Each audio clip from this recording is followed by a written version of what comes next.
Hey guys, what's going on? Jeb here, and in today's video, we're going to be doing a little bit of technical analysis on Bitcoin and the cryptocurrency markets, and more specifically, in today's video, I want to zoom out and do some more longer-term technical analysis on Bitcoin, because over the last couple of days, we've been doing a lot of technical analysis here on short-term price action on Bitcoin, because quite a lot of interesting stuff has been happening. We had this consolidation pattern to contend with, then Bitcoin had the breakout, and then, as we expected, Bitcoin crashed twice, but now Bitcoin hasn't really done anything in the last 24 hours, so I want to talk about the longer-term perspective now that I have this opportunity, and talk about where Bitcoin is going over the next couple of years. Because we've been talking about the actual development of the 2018 bear market quite a lot here on this channel over the course of the Crypto Jeb channel. I've talked about how long this bear market's going to last, how this bear market's going to transition into an accumulation phase and into a new bull run coming over the next couple of years. And today I stumbled across an article that really echoes a lot of my sentiments, and it turns out that what I've been saying has a lot of research to back it up. And we're going to be discussing exactly what that means later on in today's video. Selling pressure exhausted, accumulation phase has begun. Just as we've been talking about on the channel, we're going to be talking about that a little bit more in today's video. So if you guys enjoyed today's video, definitely consider dropping a like and hitting that subscribe button. But without much further ado, let's go ahead and get right into it. We will do a little bit of short-term TA here. There's not a whole lot to discuss, so this will be rather brief. Bitcoin on Coinbase is trading at around $3,620, about $80 higher here on Bitfinex. Nothing really to write home about. Like I said, Bitcoin has basically just traded sideways over the last 24 hours, sitting above the support line that we drew in yesterday's video. If you're interested in learning a little bit more about what's gone on in the last 2 or 3 days here on Bitcoin, you can watch the video linked in the top right. That video will go over exactly what's happened here after Bitcoin crashed below $4,000 once again. Anyway, let's come back out to the daily chart and look at CoinMarketCap for just a second. We're not going to be here very long, but Bitcoin across all exchanges is currently trading at around $3,660. Daily volume of $5 billion. Nothing really to get all that excited about, but definitely a lot better than what we'd seen in the past. Ever since Bitcoin broke below $6,000, as you can see, about here onward, Bitcoin has had a lot more volume than it had for a very long time. As you can see, that's pretty substantial. We haven't seen the kind of volume that we've been seeing lately in a very long time. The last time we really saw that kind of daily volume here on the chart was back over in Q1 and Q2 of 2018 and before that. So I very much like to see that volume is rising, because volume is one of those fundamentals that we'd like to see improve before a new bull market can start and before this accumulation phase that I think we're entering, and this report also thinks we're entering, can actually come to an end. Anyway, Bitcoin is down by about 1% over the last 24 hours, but like we talked about, Bitcoin's sitting above a level of support, so that's really not all that important. What I do think is important is the biggest gainers and the biggest losers in the market in general. We can see Chainlink, Quash, and Hypercash all up over 10%. And if we scroll down, we're going to see 60 to 70 of the cryptocurrencies are in the red, Verge being the biggest loser. It's on the verge of being the biggest loser in today's video. Actually, it is the biggest loser. I'm sorry, I had to go ahead and throw that in there. Anyway, let's continue on here. I believe that's everything we wanted to cover on CoinMarketCap. So let's go ahead and get back on into the long-term technical analysis for Bitcoin. And I want to start this off by talking about the fundamentals, because the technicals are very important. You guys know I think technicals are very important. We do technical analysis here on this channel every single day. I have the Cryptocurrency Technical Analysis Academy linked in the description. Technical analysis is extremely powerful, but it's not the only kind of analysis that you can use when analyzing markets. Fundamental analysis is another kind, and one thing that you can do with your fundamental analysis is look at the strength of the bulls and the bears. Look at other fundamental things like volume and volatility. These things are very important when you're analyzing markets, and they shouldn't be overlooked. And you can kind of group them in with technical analysis, but at the end of the day, it's all analysis in one form or another. Who cares what it's called? But I do want to talk about the volume, as I talked about a little bit earlier. As you can see here, volume has been increasing dramatically over the last 2 to 3 months. Ever since really about the beginning of November, when we broke below $6,000, we will never forget the month of November, because November brought us our volume back. We saw that volume has returned. I very much like to see that volume has returned. One thing that we haven't seen return, well, we did see a return in a small way, but we haven't seen a return in the way I'm talking about, is volatility. Now, we saw a lot of volatility in 2017. 2017 was a remarkably volatile year, and we'll be talking about that later on when we get into this news article over here. 2017 was incredibly volatile. And the reason 2017 was incredibly volatile is because, as I've said before, bull markets end in a roar and bear markets end in a whimper. Typically, the transition from a bull market to a bear market is very, very, very obvious, as it was here at the end of 2017. And typically, the transition from a bear market to a bull market is actually a little bit harder to spot. It's harder to nail down exactly when that ended. Let's go back here on the chart, on the Bitfinex chart, and tell me exactly where the 2016-17 bull market started. It's not as easy. We'll go ahead and close volume. Where is it? I mean, how do you define it? There's a lot of different ways that you define how a bull market starts. I have my own way of defining how a bull market starts based on many different technical indicators, but it's a little more difficult. And the reason for that is because bear markets end in a whimper and bull markets end in a roar. And why that's important is because it has to do with what we were talking about our fundamentals. Volatility. Volatility is a very important fundamental to look at. It's kind of a technical, but it's mostly a fundamental. And what we saw in 2017 is volatility was extremely, extremely high. Volatility in Bitcoin as of late has been higher than it was in Q4 of 2018, but it's been remarkably low compared to what we saw. As I talked about in yesterday's video, I do believe the rallies that we saw in 2018 got consistently smaller. We saw a 100% rally there. We saw let's get our ruler up here. We saw about a 50% rally there, a 50% rally following a 100% rally. And as you can see, every consecutive rally got smaller and smaller and smaller until we didn't even have rallies anymore. We only had downtrends. And that's exactly what is typical of bear markets. You see the volatility drop off.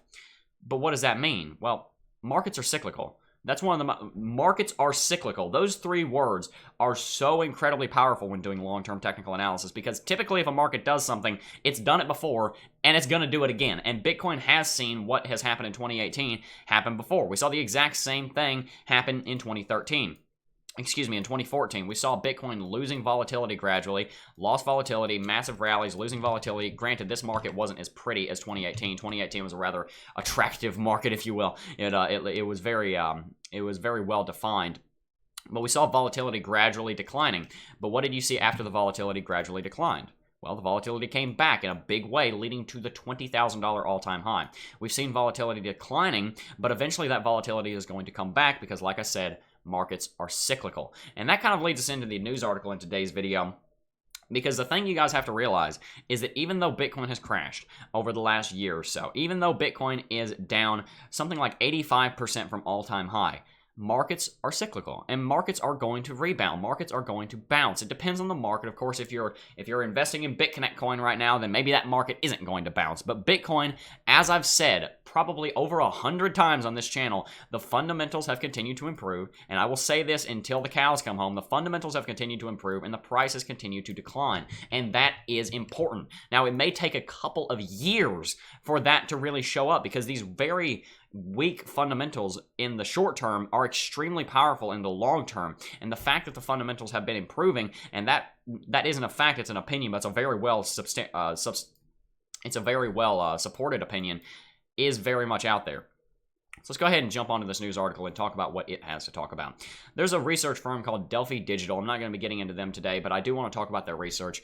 And this news article, you guys can go and find this. I do highly recommend you read this because it gets a little bit technical. I'm not going to be getting really deep into the technicals. I'm going to be talking about what this news article says and what this research says that I've been saying literally for the last year. You guys can go back in the channel and see all of this where I've been talking about this. Selling pressure on Bitcoin for long-term holders is almost exhausted. And this sentence right here is really just a culmination of everything I've been saying for a long time. As we can see, the volatility has been declining. Well, why has the volatility been declining? The reason volatility has been declining is because more people are leaving the space. One of the reasons the volume was declining is because more people were leaving the space. Now, you could argue that more people are coming back into the space now that volume has picked back up. I would argue that some of that's institutional and some of that's people just having a lot more money to trade with because they made money from shorting. There's a lot of different reasons that you might say that.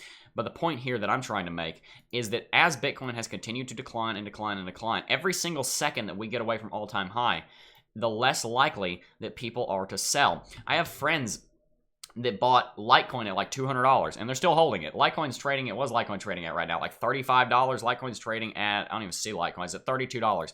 I have a friend that bought in at $200, and he's still holding his bags because he says, okay, well, my bags are worth dust right now, but since they're not worth anything, why would I sell them? And since Bitcoin and the rest of the cryptocurrency markets have crashed so much, a lot of people have that sentiment. Why should I sell? Selling pressure is evaporating, and that's one of the reasons why the only major bearish piece of price action that we've seen was one breaking $6,000, and that was warranted. We broke the most important level of support in all of Bitcoin technical analysis in 2018. That was warranted, but we haven't seen a lot of bearish price action other than that. Think about it, guys. As we can see here, Bitcoin, bar this fall, which was spurred on by one of the most important technical events of 2018, bar this little dump right here, Bitcoin is basically traded sideways. And the reason that Bitcoin is basically traded sideways is because so many people that bought in 2017, leading up to $2,000, $20,000, they just don't see a reason to sell anymore. They've been holding this long, and they just throw their hands up and say, okay, well, fine. If I'm just not going to get any of my money back, I'll just hold it till it turns into dirt, and maybe it will come back in the future. And as Bitcoin's price goes lower, and as Bitcoin gets further and further away from its all-time high, the more and more people join that bandwagon of saying, why would I sell? What's the point in selling? If you bought in at $20,000, you're down 85%. You might as well have lost your entire investment, so why sell right now? You could just hold out and see what happens. And that's one of the reasons why I wasn't too concerned about breaking $6,000 after it had happened, because I realized that after Bitcoin broke $6,000, sure, it was going to be bad for a little while. And sure, it was bad for about a month. We saw a lot of bearish price action. But the fact that we broke $6,000 may have been a blessing in disguise, because now that we're below $6,000, everyone who was going to sell, and I know we've been saying this for a long time over the last year, but this is really true for breaking $6,000. This is more true for breaking $6,000. Everyone who was going to sell, 90% of them probably sold in November and December after we broke $6,000, because why wouldn't they have? If they were waiting for any time to sell, waiting for any technical to sell, it probably would have been the break of $6,000. And if they didn't realize that Bitcoin broke $6,000, what are the chances they've come back to the market right now? Let's go ahead and keep reading this news article, because this news article, this research does actually have some research to back up what I'm talking about here. The NYC-based crypto research firm has updated a recent December analysis of unspent transaction outputs. Now, like I said, I'm not going to get really too deep into the technicals here because we have some graphics that we can look at, but I do have some points to make here in relation to their research on the Bitcoin network over time. Based on that analysis, Delphi predicted that the bottom of the 2018 bear market would probably come exactly when I've been saying it, in Q1 of 2019, or at the latest during H1 of 2019. And guys, I've been saying that for quite some time. I've been saying that the bottom for Bitcoin, and the permanent bottom for Bitcoin, and the real turning point before we start moving back up in the same way that we did in 2014 and 15, is probably going to be in the first half of 2019. You can kind of tell that, guys. I've been doing technical analysis on this market every day for a year and a half. And when you do that, you really have a good grasp for what's going on. I know these charts like the back of my hand, guys. I know exactly what this chart looks like. I know these chart like I know the layout of the roads in the town I live in. I know these charts very, very well. And when you understand the charts and when you understand the markets, you really get a strong feeling for what's going to happen. And as we look back here at 2014 and 2015, I think we're right about here. I mean, that's what it looks like we're at, to be at the least. And we also have a lot of technicals to point to that. But this is where it looks like Bitcoin is at. Just visually, this right here is what it looks like Bitcoin is doing. It's right there. And that's exactly where it looks like we are right now. So if we were to redraw this market over here, back over here, we'd say that Bitcoin probably trades sideways for a year, maybe 6 months, and then start moving back up. And that's kind of what this article is saying. It's saying that the selling pressure is exhausted, partially because everyone who was going to sell has either already sold or just accepted that they've lost everything, and then they'll be very happy in a few years when Bitcoin starts running again. But that's kind of the point here. Delphi's method of UTXO, again referred to unspent transactions, which can be measured thanks to Bitcoin's pseudo-anonymous character analysis, essentially measures how long Bitcoin have been dormant. And this is the chart down here that I really want to show you. And this is the sentence that is really the most important in this news article. Delphi surmises that the longer a coin has been dormant and unmoved, the less likely it is that the coin owner will sell it. The owner has become a holder. If someone's been holding their Bitcoin from $20,000 for the last year, they have hands and steel. They are not going to sell because they're down 85%. They basically lost their entire investment. If you're down 85%, if you had 100 grand and you invested 100 grand, you have $15,000 right now. If you invested $1,000, you have $150 right now. You don't really have any money left, but you do have your Bitcoin, and you do have a reason to maybe hold on to that. And this sentence is what is so powerful about this article. Delphi surmises that the longer a coin has been dormant and unmoved, the less likely it is that that coin owner will sell it. And then that leads us to this graphic right here, where they kind of put all of their research into one graphic and show you something here.